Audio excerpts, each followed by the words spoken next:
Lelin Talk Show, brought to you by Sensodyne K and American Pistachios. बस back नहीं आया। SLS paraffin और दूध का करंट भी कौन? तो लाइफ का करंट ऑन? कुछ भी। तो ट्राई करके देख ले। Sensodyne K toothpaste for sensitive teeth. आज का बुलेटिन शुरू हो उसके पहले ये वीडियो देखिए।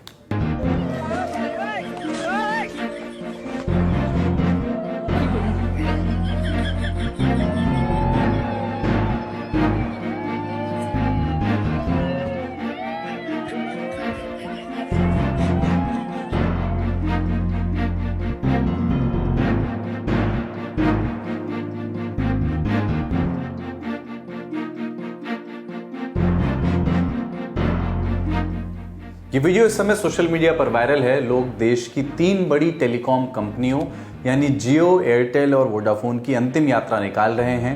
अंतिम यात्रा के बाद इन्हें दफनाया जा रहा है और उसके बाद शान से सरकारी कंपनी भारत संचार निगम लिमिटेड BSNL की शोभा यात्रा निकाली जा रही है। ये वीडियो तब वायरल है जब देश में ये बहस चल रही है कि मोबाइल टैरिफ के दाम इतने बढ़ गए हैं कि अब प्राइवेट कंपनी छोड़ करके सरकारी BSNL पर नंबर पोर्ट करा लिए जाएं, क्योंकि वहां पर सुविधाएं सस्ती दर पर मिल रही हैं। लेकिन क्या BSNL इस स्थिति में है अभी कि पोर्ट करवाकर आए लोगों का लोड संभाल सके? कंपनी की बैलेंस शीट इस समय किस स्थिति में है? कंपनी की मार्केट में हिस्सेदारी अभी कैसी है? सरकार से 3 लाख करोड़ रुपए से ज्यादा की मदद लेकर के भी BSNL 4G नेटवर्क का ही अभी विस्तार कर रही है, 5G की तो बात छोड़ दीजिए। आज के ललन टॉप शो में हम BSNL और उसकी कार्यशैली पर बात करेंगे और फिर जानेंगे देश की जरूरी सुर्खियां। नमस्ते, अपन है कुलदीप और आप देखना शुरू कर चुके हैं दी ललन टॉप शो।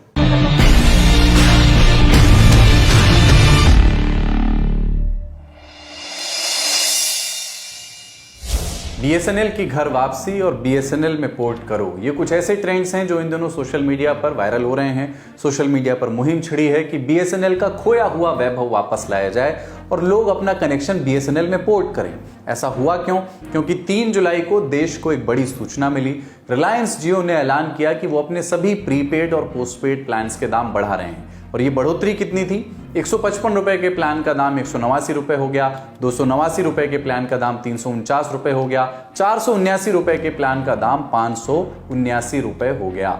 ये तो बस वो प्लान हैं जो ज्यादा प्रचलित हैं। अगर आप स्क्रीन पर पूरी लिस्ट देखेंगे तो आपको मालूम होगा कि प्लान में ये बदलाव 34 रुपए से लेकर के 600 रुपए तक का हुआ है। प्रतिशत में बात करें तो इस बदलाव का औसत 25% का है। जियो ने टैरिफ बढ़ाए तो अगले दिन यानी 4 जुलाई को एयरटेल और वोडाफोन आइडिया ने भी अपने प्रीपेड और पोस्टपेड प्लान के दाम बढ़ा दिए। लगभग उतनी ही बढ़ोतरी की जितनी जियो ने की थी।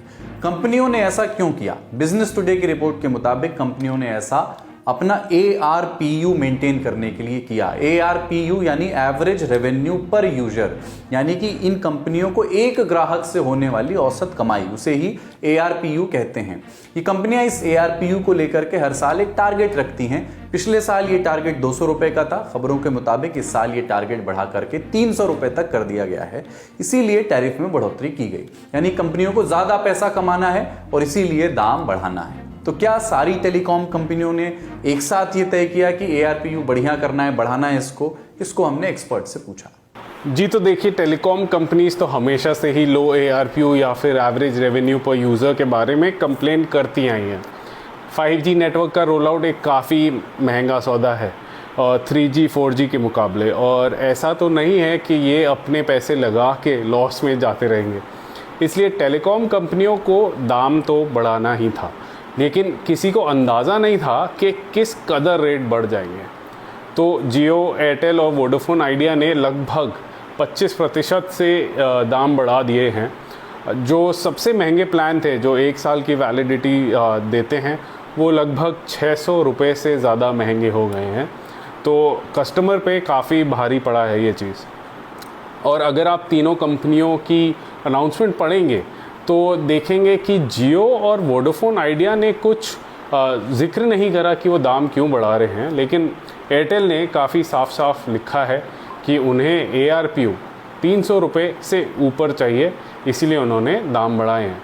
और वो ये एक्स्ट्रा पैसे क्वालिटी ऑफ सर्विस बढ़ाने में लगा देंगे।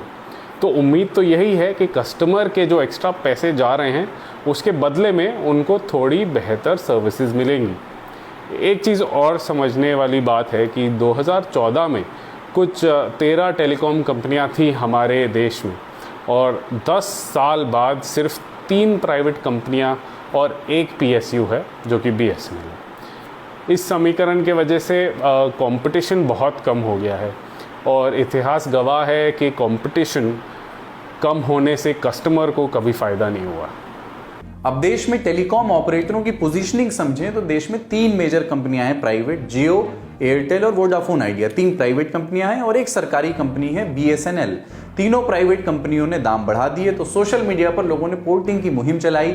आप स्क्रीन पर देख पा रहे होंगे कि तमाम सोशल मीडिया यूजर्स सरकारी कंपनी BSNL का दामन थापने की अपील कर रहे हैं, सलाह दे रहे हैं आपस में, क्योंकि प्राइवेट कंपनियों ने दाम बढ़ा दिए हैं। यह भी तर्क दिया जा रहा है कि BSNL अब भी दूसरी कंपनियों के मुकाबले किफायती सेवा दे रही है। मिसाल के तौर पर जो BSNL का 107 रुपए का प्लान है उसमें 35 दिन की वैलिडिटी है और कुल 3 GB डेटा मिलता है। 108 रुपए का जो प्लान है उसमें 28 दिन की वैलिडिटी है, 1 GB डेटा मिलता है। 197 रुपए का जो प्लान है उसमें 70 दिन की वैलिडिटी है, 2 GB डेटा मिलता है। इस तरह के और भी प्लान्स हैं जो कंपैरेटिवली प्राइवेट कंपनियों के मुकाबले सस्ते किफायती नजर आते हैं। ये पूरी लिस्ट इस समय आप स्क्रीन पर देख सकते हैं। BSNL के प्लान्स बिलाशक किफायती मालूम होते हैं, लेकिन यहां पर ही एक कैच है। जब इस समय देश में प्राइवेट टेलीकॉम कंपनियां 5G सेवाएं दे रही हैं, जबकि BSNL जो है इस समय वो 4G सर्विस तक ही लिमिटेड है, और ये 4G सेवा भी देश के कुछ राज्यों में ही चल रही है। इसके अलावा एक और क्रिटिकल पॉइंट सेवाओं की उपलब्धता का है। टेलीकॉम इंडस्ट्री पर नजर रखने वाले जानकार ये मानते हैं कि मजबूत कनेक्टिविटी BSNL का प्रकट गुण नहीं रहा। BSNL को अभी बहुत सारे स्तरों पर सुधार करना है। BSNL को वापस रेस में घुसने के लिए काफ़ी सुधार की ज़रूरत है। सबसे पहले तो उन्हें अपनी सर्विसेज की क्वालिटी बढ़ानी होगी। 4G रोल आउट अभी भी हो रहा है, लेकिन कंपनी का मानना है कि यही 4G नेटवर्क 5G में भी अपग्रेड हो सकता है, और BSNL का टारगेट भी ये है कि वो अगले साल अपनी 5G सर्विसेज लॉन्च कर देगी। कुछ और दुविधाएं हैं जिससे BSNL को जूझना डेफिनेटली होगा रेस में वापस आने के लिए। जैसे निर्णय लेने का, जो फैसला लेने का टाइम है वो कम करना पड़ेगा, और इंफ्रास्ट्रक्चर भी बहुत तेज़ी से अपडेट करना पड़ेगा। इन सब बातों के अलावा काफ़ी और दिक्कतें हैं, जैसे खर्चे कम करने पड़ेंगे। अभी सबसे ज़्यादा खर्चा एम्प्लॉयज़ की सैलरी में जाता है, और फिर उसके बाद इंफ्रास्ट्रक्चर को अपडेट करने में। तो ये सब फिक्स होगा तभी वो प्राइवेट कंपनियों को टक्कर दे पाएंगे। BSNL की परफॉर्मेंस समझते हैं एक रिपोर्ट के हवाले से, जो एक ओपन सिग्नल नाम की एक रिपोर्ट है जो हमेशा आती है, हर साल आती है। ओपन सिग्नल दुनिया भर के देशों और मोबाइल कंपनियों का एक इंडिपेंडेंट रिव्यू करती है। इनकी साल 2023 की रिपोर्ट को देखिए, उसमें कुछ दावे किए गए हैं, जैसे कि नेटवर्क की उपलब्धता के पैरामीटर पर जियो को 99.4, एयरटेल को 98.5, वोडाफोन को 96.2, BSNL को 83.6% अंक मिले हैं। नेटवर्क की स्थिरता यानी नेटवर्क कितना स्टेबल है, इस पैरामीटर पर जियो को 63, एयरटेल को 57.5, वोडाफोन को 48.9 और BSNL को सिर्फ 13.2% अंक मिले हैं।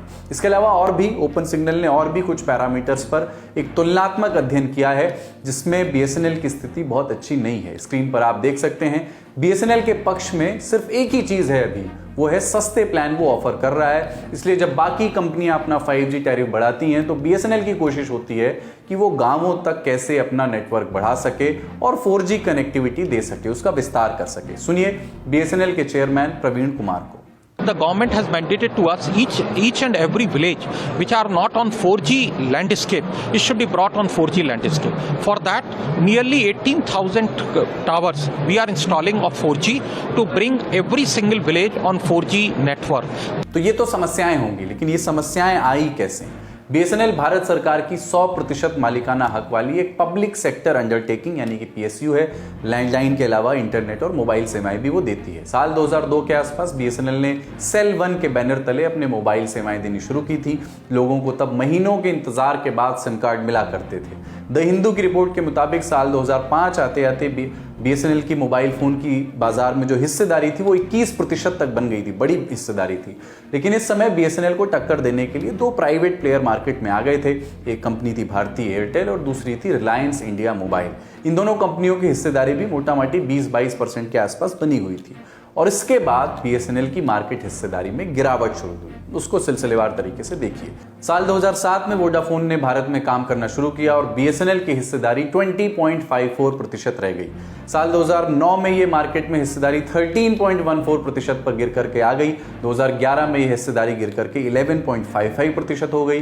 2014 में हिस्सेदारी और गिर गई और 9.45% पर आ गई। साल 2015 में गिरावट फर्श पर आ गई, नया आंकड़ा था 8.37% और साल 2022 आते आते ये गिरावट 10.13% पर आकर के सिमट गई। मार्केट शेयर गिरा तो कंपनी की कमाई भी गिरी। साल 2005-2006 के वित्त वर्ष में BSNL ने लगभग 10,000 करोड़ रुपए का मुनाफा कमाया था। सुनकर के भले ही आपको अजीब लगे।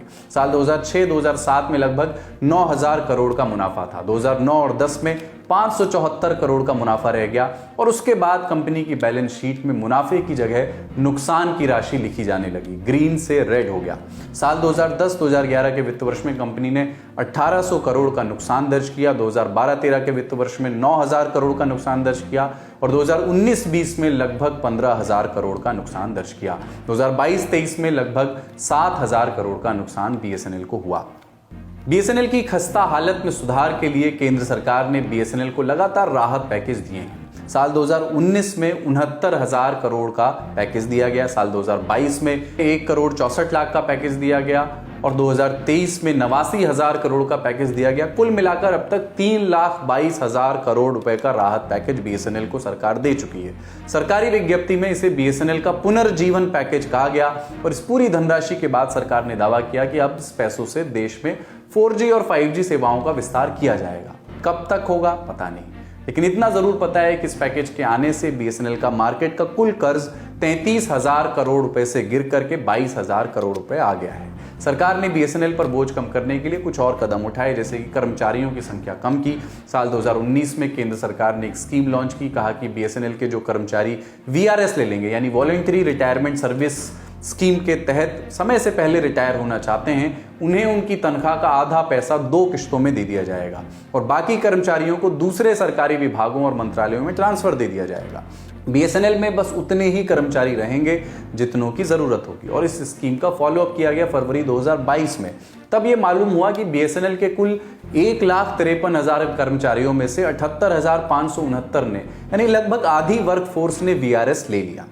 जानकारी ये बताते हैं कि BSNL के कई कर्मचारी वेतन न मिलने और देर से वेतन मिलने की समस्याओं से परेशान थे, इसलिए उन्होंने VRS का विकल्प चुना। VRS चुन करके अपना पैसा पाने का निर्णय लिया।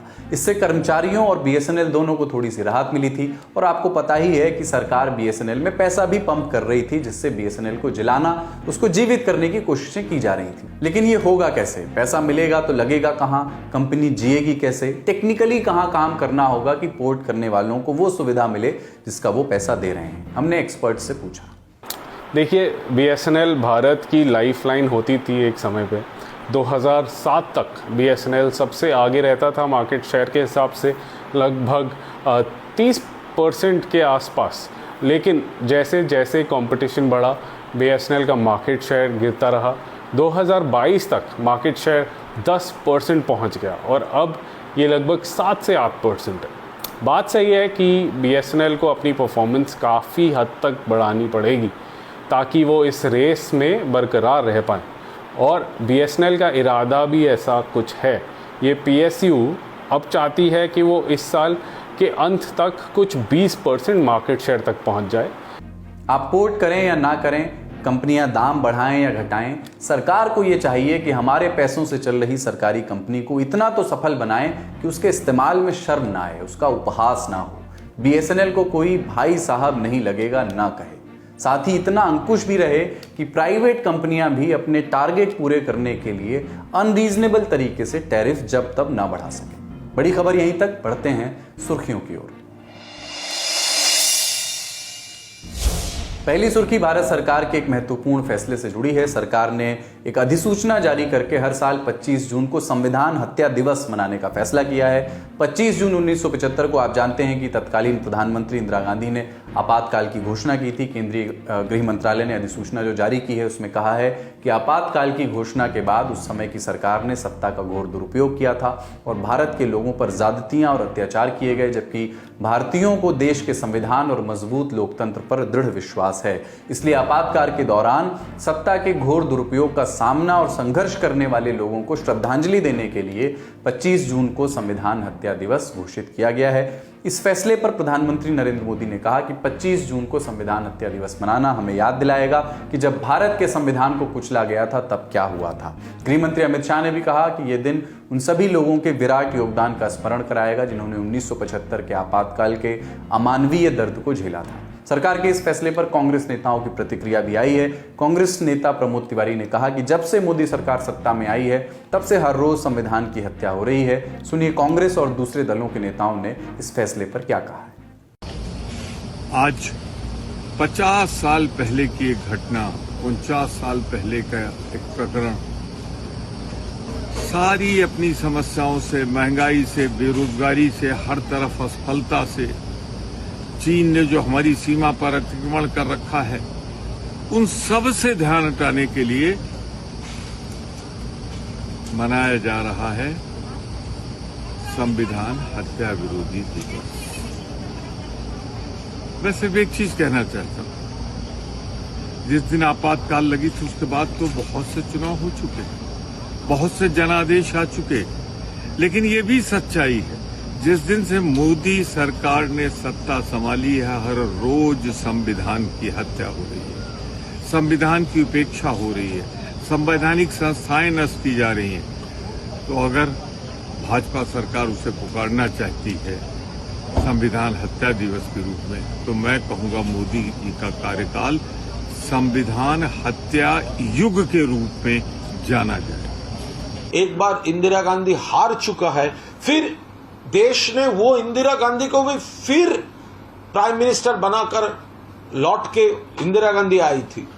तो वो जो चैप्टर थे वो इतिहास का एक पन्ना था, और इतने बरस बाद भाजपा खुद को वो उनका जो एंटी पीपल पॉलिसीज है, डिजास्टर्स है, उसका जो बुरा हाल है देश का, उससे नजर घुमाने के लिए ये पुराना कार्ड वो खेलने की कोशिश कर रहे हैं।